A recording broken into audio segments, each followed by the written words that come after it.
Last time हमने Gauss's law जो है उसको स्टार्ट किया था और गॉसेस लॉ की फर्स्ट एप्लीकेशन हमने पढ़ी। आज हम गॉसेस लॉ की सेकंड एप्लीकेशन जो है उसके बारे में पढ़ेंगे, जो कि है electric field intensity due to an infinite sheet of charges. ये गॉसेस लॉ की सेकंड एप्लीकेशन है और इसके अंदर भी हम फर्स्ट एप्लीकेशन की तरह से इलेक्ट्रिक फील्ड इंटेंसिटी ही फाइंड करेंगे। और ये इलेक्ट्रिक फील्ड इंटेंसिटी जो है वो किसकी वजह से है? ये है एक इनफाइनाइट शीट ऑफ चार्जेस की वजह से। जैसे कि आपको मैंने लास्ट लेक्चर में भी बताया था कि गॉसेस लॉ का इस्तेमाल करते हैं हम डिफरेंट शेप के ऑब्जेक्ट्स की इलेक्ट्रिक फील्ड इंटेंसिटी को फाइंड करने के लिए। तो यहाँ पे भी हम एग्जैक्टली वही काम करेंगे कि हम इलेक्ट्रिक फील्ड इंटेंसिटी जो है वो फाइंड करेंगे। और ये जो इलेक्ट्रिक फील्ड इंटेंसिटी हम फाइंड करेंगे ये होगी due to an infinite sheet of charges. तो सबसे पहले ये देखते हैं कि इनफाइनाइट शीट ऑफ चार्जेस क्या है। फ़र्ज़ करें कि हमारे पास कोई भी एक शीट है, जैसे फ़र्ज़ करें कि कोई भी एक पेपर होता है उसकी शीट है और इसके अंदर इनफाइनाइट नंबर ऑफ़ चार्जेस जो हैं इनको डिस्ट्रीब्यूट किया गया है। इनफाइनाइट का क्या मतलब है कि काफ़ी ज़्यादा तादाद में चार्जेस जो हैं वो इसके ऊपर डिस्ट्रीब्यूट किए गए हैं। अब चूँकि इसके अंदर इनफाइनाइट नंबर ऑफ़ चार्जेस हैं तो इनको तो हम कंसीडर नहीं कर सकते, तो हम इसका एक फाइनाइट सा पोर्शन ले लेते हैं। मतलब हमने उस इनफाइनाइट शीट ऑफ चार्जेस के अंदर से एक महदूद सा जो है वो पोर्शन ले लिया। ये जो शीट ऑफ चार्ज है इसकी वजह से जो इलेक्ट्रिक फील्ड इंटेंसिटी ई होगी वो हमने फाइंड करनी है कि वो कितनी पाई जाएगी।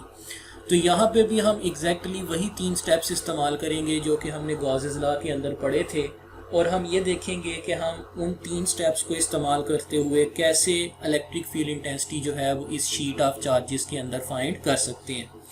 तो हमारे पास पहला जो स्टेप है वो क्या होता है? फर्स्ट स्टेप का नाम है गॉसियन सरफेस। यानी कि सबसे पहले हमने एक इमेजिनरी सरफेस जो है वो ड्रा करनी है, और वो जो इमेजिनरी सरफेस हम ड्रा करेंगे वो इस तरह से करेंगे कि जिस जगह पे आपने इलेक्ट्रिक फील्ड इंटेंसिटी को फाइंड करना है उस जगह के अंदर से वो शेप जो है या सरफेस जो है वो पास होनी चाहिए। तो हमने चूँकि इस शीट के अंदर यानी कि इसके सेंटर में इलेक्ट्रिक फील्ड इंटेंसिटी को फाइंड करना है, तो मैं यहाँ पे जो है वो एक रॉड की सूरत में एक शेप जो है उसको कंसीडर कर लेता हूँ। तो ये फ़र्ज़ करें कि हमने एक रॉड की सूरत में जो है वो एक शेप को ड्रा कर लिया। ये जो शेप है इसको हम कहेंगे गॉसियन सरफेस। अब इस गॉसियन सरफेस के आपको 3 हिस्से नज़र आ रहे हैं। वो 3 हिस्से कौन कौन से हैं? ये इसका फर्स्ट वाला हिस्सा है जो कि सामने वाला इसका फेस है, इसको मैं जो है वो ऑरेंज कलर के साथ कर रहा हूँ। ये इसका सेंटर वाला हिस्सा है और ये इसका बैक साइड के ऊपर हिस्सा है, इसको भी हम ऑरेंज लाइन के साथ जो है वो ऐसे शो कर रहे हैं। तो ये हमने जो है वो यहाँ पे इस गॉसियन सरफेस के तीनों हिस्से जो हैं इनको शो कर दिया। तो पहला स्टेप जो है वो हमारा कंप्लीट हो गया। सेकंड स्टेप जो है वो हमारे पास क्या होता है कि इसके अंदर टोटल चार्ज Q जो है उसको फाइंड करें कि वो कितना है। अब देखें कि यहाँ पे हमारे पास बहुत ज़्यादा चार्जेस जो हैं वो डिस्ट्रीब्यूटेड हैं। अगर बहुत ज़्यादा चार्जेस हैं तो हम उसके लिए जो है वो क्या करेंगे, हम एक फार्मूला इस्तेमाल करेंगे जिसको हम कहते हैं सरफेस चार्ज डेंसिटी। ये टर्म जो है इसका क्या नाम है? Surface charge density. याद रखें सरफेस चार्ज डेंसिटी को हम शो करते हैं सिग्मा के निशान के साथ, ये जो निशान आपको नज़र आ रहा है, और इसका फार्मूला होता है चार्ज पर यूनिट एरिया। ठीक है, तो सरफेस चार्ज डेंसिटी, जैसे डेंसिटी होती है ना mass per unit volume, surface charge density हमें ये बताती है कि किसी भी सरफेस के एरिया पे कितने चार्जेस को कितने एरिया पे डिस्ट्रीब्यूट किया हुआ है। तो सरफेस चार्ज डेंसिटी सिग्मा होती है और इसका फार्मूला होता है Q डिवाइडेड बाई A। इस फार्मूला के मुताबिक अगर मैं Q की वैल्यू निकालना चाहूँ तो A ऊपर जाके मल्टीप्लाई हो जाएगा, तो Q की वैल्यू भी मेरे पास निकल आई जो कि किसके बराबर है? सिग्मा मल्टीप्लाइड बाई A के। इसको हम कह देते हैं इक्वेशन नंबर 1। तो हमारा जो है वो पहले 2 स्टेप्स जो हैं वो अब कंप्लीट हो चुके हैं। हमने सबसे पहले गॉसियन सरफेस को पास किया इस इनफाइनाइट शीट ऑफ चार्जेस के अंदर से, और दूसरा स्टेप जो है वो भी हमारा कंप्लीट हो गया कि हमने इस शीट के अंदर जो टोटल चार्ज है उसकी वैल्यू को फाइंड कर लिया, जो कि है सिग्मा मल्टीप्लाइड बाय ए। अब आता है हमारा थर्ड स्टेप। तीसरा स्टेप जो है वो क्या है कि गॉसेस लॉ को अप्लाई करके इसकी टोटल इलेक्ट्रिक फील्ड इंटेंसिटी जो है उसको फाइंड कर लें। अब देखें, गॉसेस लॉ की हमारे पास स्टेटमेंट होती है कि total flux is equals to 1/एप्सिलॉन0 टाइम्स टोटल चार्ज। इस गॉसेस लॉ को सॉल्व करने के लिए हमें 2 चीज़ें चाहिए। एक, हमें चार्ज की वैल्यू चाहिए जो कि हम यहाँ पे फाइंड कर चुके हैं इक्वेशन नंबर 1 के अंदर, और दूसरा हमें इसका टोटल इलेक्ट्रिक फ्लक्स चाहिए। चार्ज हमने फाइंड कर लिया हुआ है 1/एप्सिलॉन0, वैसे ही इसके अंदर कांस्टेंट है, तो फ्लक्स जो है ये अब हमें फाइंड करना पड़ेगा। तो अब हम ये देखते हैं कि हम इस सरफेस का टोटल फ्लक्स जो है वो कैसे फाइंड कर सकते हैं। तो टोटल फ्लक्स जो है वो निकालने के लिए मैं यहाँ पर दोबारा जो है वो शेप को ड्रा करता हूँ, और शेप को ड्रा करके हम दोबारा जो है वो देखते हैं कि इसके अंदर कैसे टोटल फ्लक्स जो है वो निकाल सकते हैं। तो ये फ़र्ज़ करें कि हमारे पास यहाँ पे वही शीट ऑफ चार्जेस है जिसके अंदर हमने चार्जेस को यूनिफॉर्मली डिस्ट्रीब्यूट किया हुआ है, और हमने इसके अंदर से एक इमेजिनरी गॉसियन सरफेस को जो है वो पास किया, और इस गॉसियन सरफेस के 3 हिस्से जो है वो आपको नज़र आ रहे हैं। फर्स्ट हिस्सा वो है जो कि आउट ऑफ द पेज है, दूसरा हिस्सा वो है जो कि बैक ऑफ द पेज है, और तीसरा वो है जो कि इसके अंदर से पास कर रहा है। अब हमने अगर इसका टोटल फ्लक्स निकालना है तो इसका मतलब है कि हमें इसके तीनों हिस्सों का फ्लक्स जो है वो बारी बारी फाइंड करना पड़ेगा। तो फ्लक्स का हमारे पास फार्मूला होता है, it is the dot product of electric field vector and area vector. ये सारी चीज़ें जो हैं वो हम पिछले लेक्चर्स के अंदर पढ़ चुके हैं, और इसको हम लिख सकते हैं EA multiplied by cos theta. अब चूंकि इसके 3 हिस्से हैं, मैं इनको लेबल कर रहा हूँ 1, 2 और 3 के साथ, तो देखते हैं कि हम इन तीनों का फ्लक्स जो है वो बारी बारी कैसे फाइंड कर सकते हैं। सबसे पहले अगर हम पहले वाले हिस्से की बात करें तो फर्स्ट वाले हिस्से के अंदर इलेक्ट्रिक फील्ड होगी आउटवर्ड डायरेक्शन में। ये कैसे पता चला? क्योंकि पॉजिटिव चार्ज है तो इसकी भी इलेक्ट्रिक फील्ड जो है वो आउटवर्ड होगी। जो सेकंड वाला हिस्सा है इसकी भी इलेक्ट्रिक फील्ड आउटवर्ड होगी, क्योंकि पॉजिटिव चार्ज से इलेक्ट्रिक फील्ड लाइंस बाहर की तरफ निकलती हैं। और जो सेंटर वाला हिस्सा है यहाँ पे भी इलेक्ट्रिक फील्ड या तो इस डायरेक्शन में होगी राइट की तरफ या फिर लेफ्ट की तरफ। तो ये मैंने सबसे पहले इलेक्ट्रिक फील्ड वेक्टर्स को शो किया। अब हम देखते हैं इसके एरिया वेक्टर्स को। इस सरफेस का एरिया वेक्टर जो है वो होगा इस डायरेक्शन में, यानी कि प्लेन के परपेंडिकुलर। इसका भी एरिया वेक्टर इस तरफ होगा, यानी कि प्लेन के परपेंडिकुलर। और जो सेंटर वाला हिस्सा है इसका ये वाला प्लेन है, तो इसका जो एरिया वेक्टर है ये प्लेन के परपेंडिकुलर यानी कि इस डायरेक्शन में पाया जाएगा। तो अगर हम बारी बारी इन तीनों का फ्लक्स निकालना चाहें तो वो हम कैसे निकाल सकते हैं? फर्स्ट वाले हिस्से का फ्लक्स क्या होगा? EA multiplied by cos theta.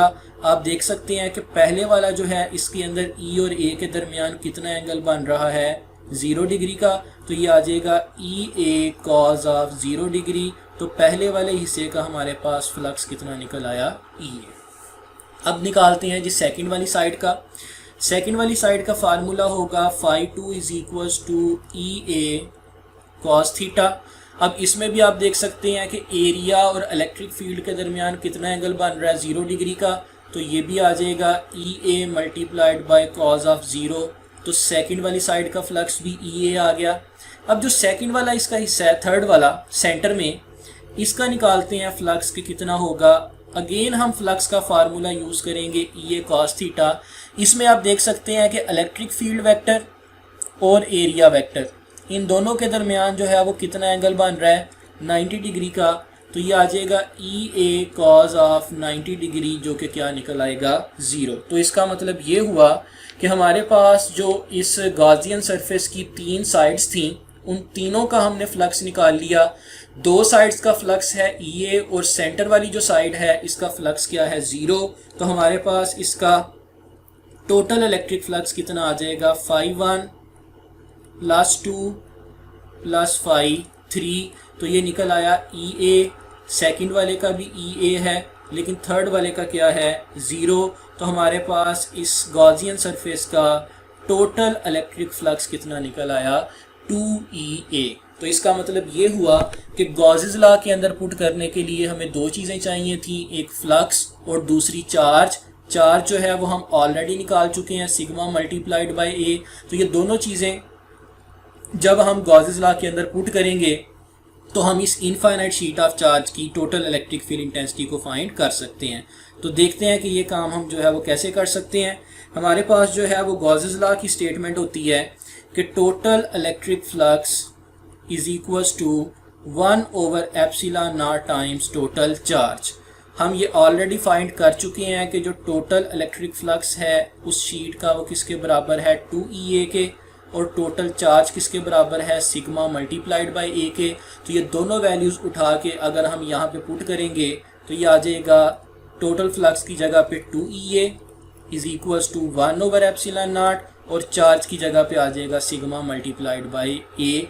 यहाँ पे देखें ए जो है वो ए से कैंसिल हो गया।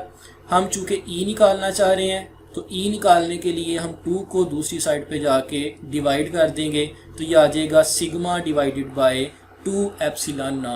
ये है आपके पास electric field due to an infinite sheet of charges.